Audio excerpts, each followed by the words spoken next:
about that, really. And as smart as the kids are, they realize that it's a role model that they see that they will listen to. You're involved in very, very many things. That's right. You mentioned yourself DJing. Right. You've been doing a musical show for the last 6 years called The Goods? Yeah, The Goods, it started off with Scott C and I. Scott's a pretty well-known character in the community. He's a journalist, upon many other things. We started off with an outfit called Brass Knuckles with 4 DJs, Similac, Simon B, Scott C and myself. And although it was a great night, the place was really small. We were packing it in consistently for 5 years.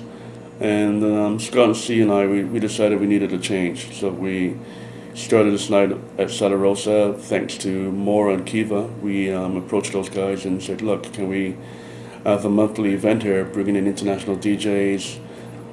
We bring in locals. We have locals probably about 3 times a year, and a lot of bands. And it's a full-on dance floor night. People come in and they dance. It's not a pickup joint. It's, people just come and shake their thing. It's really nice to see. And it's still going on. It's still going on. Plus, we have visuals by Post Art. We've got 2 managers. We've got Lisa Shankar and Francois Fayad, who's really been helpful, taking care of the money, just making sure we're on top of our game, really. And believe it or not, sometimes you really do need that. You really need those souls, sweet souls. Excellent. In the mix. And continuing in the with the DJ line, not only do you have an EP and an LP that you've put out, you can tell us maybe a bit about that, but you also have an upcoming tour to Jamaica coming up as well. A friend, Owen Gordon, hired me to do a gig down there, so I'm heading down there on Thursday. It's short and sweet. At the same time, I'm there from Thursday to Sunday, and I haven't been back to Jamaica in 19 years, or 18 years, I should say, correction. Looking forward to that. It's one of the places that really got me into music, really. I started off hanging out with my Uncle Clyde, going to Mr. Brown's sound system nights in Blackwoods, which is just outside of an area called Beckford Crawl in Clarendon. And, we're talking about trucks coming in with 30, 40 big-time speakers, records hot off the press,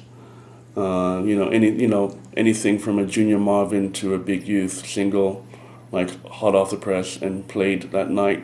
I'd sneak out with them like 12 o'clock at night and follow these little flies called winkies, these little fluorescent flies, and we'd be in the bush, and then next thing you know, we'd be in this open airspace full of dreads, rastas, CB200s, and with women dressed in beautiful frocks and Conte cloths, and the whole culture thing, man. It was beautiful. And not only that, we were getting a lot of the R&B sounds from the radio across the water from Miami. So we'd hear the latest tracks, just, off the press also from Miami. So culturally it was sweet, everything, dude, from the food to, a St. Julian mango was like, the sweetest mango you can get. I was eating St. Julian mangoes, picking them off the tree, and, breadfruit, ackee, saltfish. Are you excited to go? Are you excited to be going back? I'm excited to go back. I'm looking forward to that. Do you see any of those good things that you remember about the Jamaican experience? Do you see any of those good things here in Montreal to a certain extent? Well, I guess it's a smaller crowd, a smaller community, I should say, than Toronto. And most of the Jamaicans there are in NDJ. In Toronto, you got the Eglinton area, Vaughan Road. You've got it's massive, dude.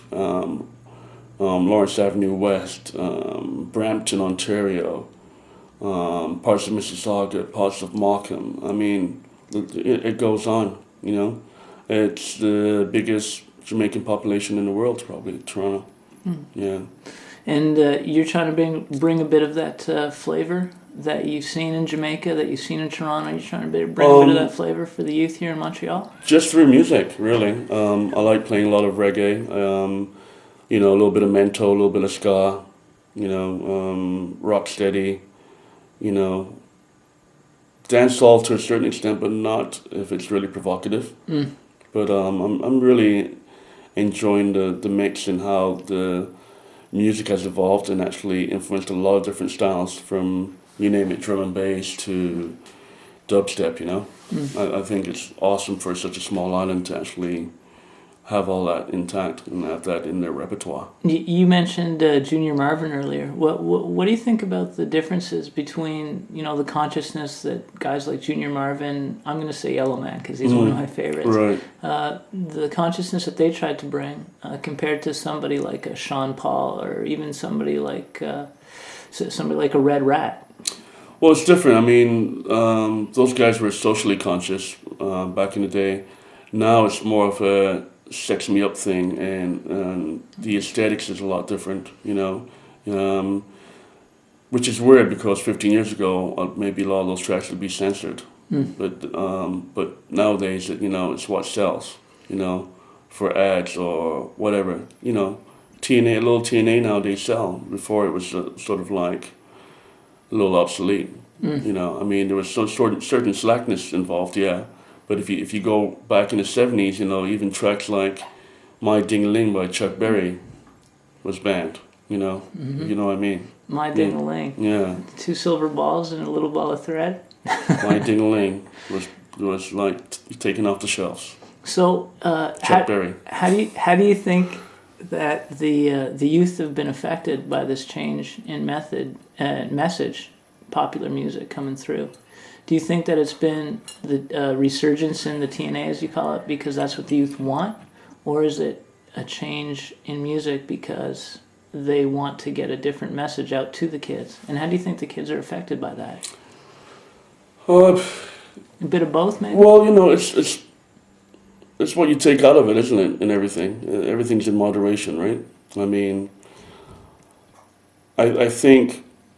For myself personally, I'm a jazz lover. I like to sit down and watch a concert, but if you think about it, and this is my theory, you can actually stand up and dance, but you'd be the only one dancing at a Wynton Marsalis gig. I'm not a Wynton fan, but I'm just throwing his name out because that part of the great black music has become more of a classical medium as opposed to a medium where you can participate. And I think that's why you don't really see a lot of young black folks at jazz venues, because, they need to participate, as opposed to a hip-hop venue or a concert where you can actually participate. You see what I'm saying? Absolutely. Yeah. So, I think it's, let it be. Let them have their fun, but at the same time, you can have that fun, but actually stay conscious, right? So how do you get them to understand the concept of moderation at the same time as letting them have their fun? Well, it comes down to the house, right? It comes down to the original institute, which is the house, the family. What you pick up from friends,